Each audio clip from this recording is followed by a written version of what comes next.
All right, to begin vector functions. In Chapter 2, we introduced vectors and applied them to physical and geometric situations. In Chapter 10, we studied motion in straight line and used the vector quantities of position, displacement, velocity and acceleration to describe this motion. In this chapter, we consider motion in two dimensions and we again employ vectors. So, the motion of a particle in space can be described by giving its position vector with respect to an origin in terms of the variable t. The variable in this situation is referred to as a parameter. This idea has been used earlier where parametric equations were introduced to describe circles, ellipses, hyperbolas and other curves.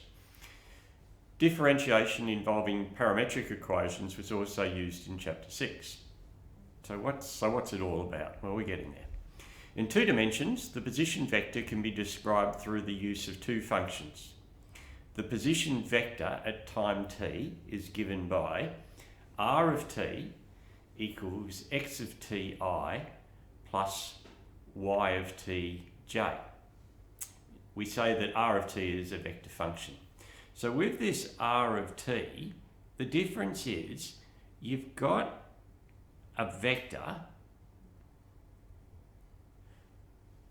and it's with respect to time. So it's with respect to time.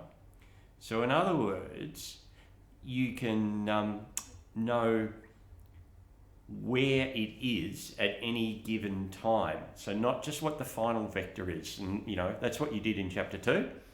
In Chapter 10, we did all the displacement, so where it is, but what we really want to know is where it is at a given time.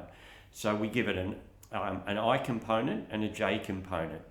And obviously you've got the t parameter tells you where it is in the x direction and where it is in the y direction. So we'll do a couple of examples next.